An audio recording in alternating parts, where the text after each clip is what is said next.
ergaan koo irraa unuu fi isaan eenyudha nuti immoo eenyu. Ergaa gabaabduu kana yoo sinii tole yookaan yoo ergaan koo sinii ta'e share copy link repost godhaa. Awwalan obboleessa keenya Abdii Raggaasaa rabbiin isaa fayyisu haalli fayyaasaa haala gaarii irra jira. Akkaawuntiin dhimma gargaarsa isaaf baname sooshaal miidiyaa feesbuuk irra jira. Achirra deemaatii waan rabbiin isin dandeessiseen gargaaraa bira dhaabbadhaa. Yoo gargaartanis matuma keessaniif, yoo gargaaruu baattanis waan ammasumatti cinqaan qabu garuu gargaaraa. Gargaarsi guddaan rabbii guddaa kadhadhaa fi hin darba guyyaan kun. Asumaanu unuuf isaan mata duree isa jedhu kana ituun ittiin seeniin dura waan isin yaadachiisuu barbaade. Innis maali? Warri nun beekne suni dhaggeeffadhaa. Islaamummaa keessatti maaltu jira beektu? Wabil qadari khayrihi wa sharrihi min Allahi ta'ala. Arkaana islaamummaa ja'an keessaa tokko isa kanadha. Wanti hundi waan dura qaddaramee darbedha. Waan rabbiin dabarseen ala wanti namarratti raawwatamu takka hin jiru. Obboleessa keenya Abdii waanuma rabbiin irratti qaddaretu irratti raawwatame. Qadara rabbiidha, rabbitti itti murteesseera dura. Ituu amrii rabbiitti dhufes qadaruma rabbiiti. Rabbi irratti murtaa'eera jechuudha. Murtee rabbiidha. Namni islaamummaa amanu kamuu musliimoonni hundi, musliimoonni biiliyoonni tokkoof wayi guutuun kana amana.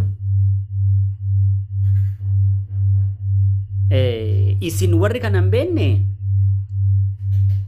yookaan amantaan keessan kana hin qabne kana hin qabu waan isinii goonuu hin qabnu. Asaa deebu gara dubbii kotti. Nuti muslimadha. Amantaan keenya islaamummaadha. Islaamummaani wanti amantaa biraarraati adda isa godhu ni jalqabaa. Gaafuma lafaa ka'u Qur'aanni boqonnaan lammaffaan lakkoomsi tokkoffaan alif laam miim jedhee zaalikal kitaabu laa rayba fii. Kitaaba kana keessa yookaan Qur'aana kana keessa shakkii yookaan mamiin tokko keessa hin jiru jedhee konfidensiitiin afaan saaqata. Kitaabni biraa kitaabni akkasitti afaan saaqatu tokko hin jiru. Lakkoomsa iimeelii achi jala kaa'u, iimeelii kaa'u, lakkoomsa bilbilaa achi jala kaa'u. Dogongoroonni tokko tokko yoo uumaman bilbila kanaan nu gaafadhaa. Islaamummaa keessa jalqaba kun hin jiru. Quraanicha islaamummaa akkasiin ibsame kana keessa inna diina indallahi islaam jedha rabbiin. Quraana boqonnaa 3 lakkoomsa 19 irratti amantaan rabbiin biratti fudhatama qabu islaamummaadhaadha. Isa kanadha nuti. Namni islaamummaa malee duniyaa kanarraa godaane warra oonga'e, warra kasaare, warra jahannama seenudha jedha. Maalti? Islaamummaan. Amantaa akkasiidha. Mee qabxii 3 kaasne isin warri waan amantan amantiidha jettanii itti amantanii kitaabni keessan kun sagalee Waaqayyoodha. Shakkii fi mamiin tokko keessa hin jiru jedhee ka'amoo waan biraa jedhee ka'a. Jalqabumti seensiinsaa tokko. Qabxiin lammataa amantaan Waaqayyo biratti fudhatama qabu amantaa nuti amanne kanadha jedhaa amantiin keessan hin jiru. Namni amantaa kana malee amantaa biraa barbaade warra oonga irraadha, warra kasaare irraadha hin jedhaa amantiin keessan hin jedhu. Inni dhuma unuufisin kana garaagarummaan keenya waanuma xiqqoo. Inni dhuma ani yeroo hedduu fakkeenyaaf Masarattaa irratti viidiyoo na waraaba. Namichi kun nama dogongorsaadha, nama sirrii miti jedhee. Amantoota amantaa sanaaf amantaa sanaan rabsee hin beeku. Garuu namni Masarattaa jedhamu dogongoraadha, yakkamaadha, yakka dalagaan jedhan. Isa qofa irratti xiyyeeffadhe. Masarattaa hojii isaan jaalladhoni. Garuu miidhamuu isaan fedhe.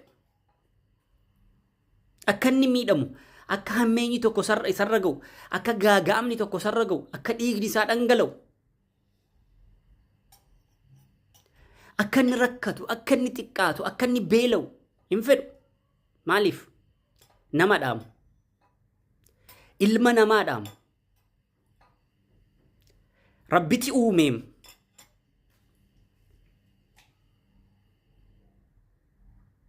يا أيها الناس اتقوا ربكم الذي خلقكم من نفس واحدة يا إلمان نموت ربين صدادا ربين سنسا لبو تقرى سنومي دا لبونا أممي سنراتي أممي مسارت تايي إسان يروهن دا فيديو إرتي ورابو يروه الدو رتي ورابي أجينك كندو غنغورا أتمنتاس لاما عرب سيتا عرب سيتو أمنتاس لاما دا أتي jedhee sanitti himu yeroo hunda jechuudha.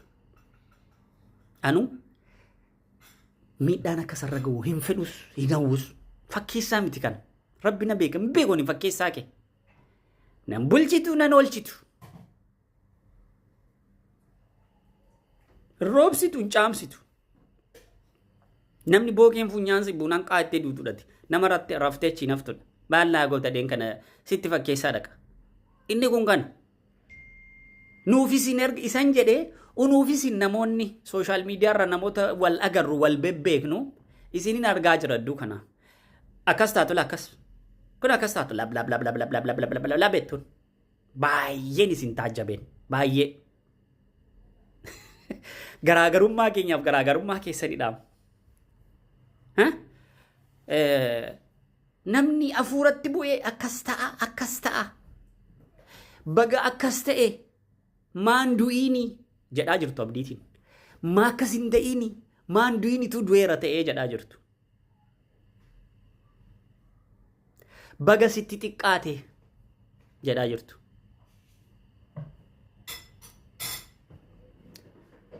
Rabbi sin haa qajeeshu. Hin qajeeltan taanaan namoonni akkasii waan isaaf yaaddan Rabbi sin irraa ga'u. Waan sin jennu hin qabnu. Akkamitti ilma namaaf jechuun hin dogongoro ilmi namaa gorsuun hin danda'ama. Kan hin dogongoro hin jiru.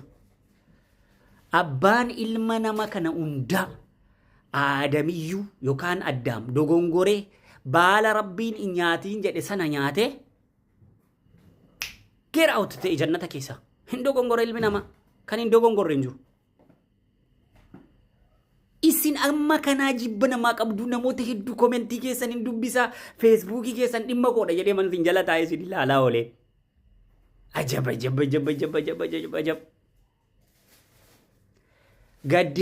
Gaddeebiin marii hin qabu jedhanii jabaadhaa gaduma adeema.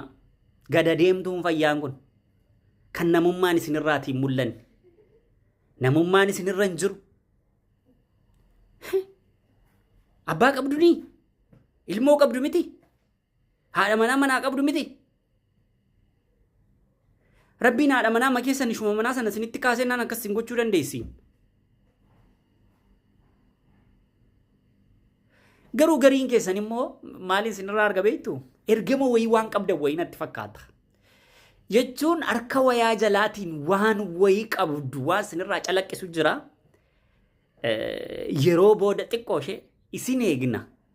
Akkasiin faana addaatanii isin tokkaatanii jennaan isin irratti tokkosna waan keewwanne. Ammasitti immoo isin ilaallan tokkosnu isinitti. Waliigala unuufisin waan hin jedhee amantiitiinis wal bira qabe namummaatiinis wal bira qabe. Unuufisin baay'ee lafaaf samaayidha. Akkuma Rabbiin afaman kaana mu'minan kaman kaana faasiqan laa yastawuun jedhedha. Ma'assalaam. Assalaamu alaikum warahmatullahi wabarakatuh.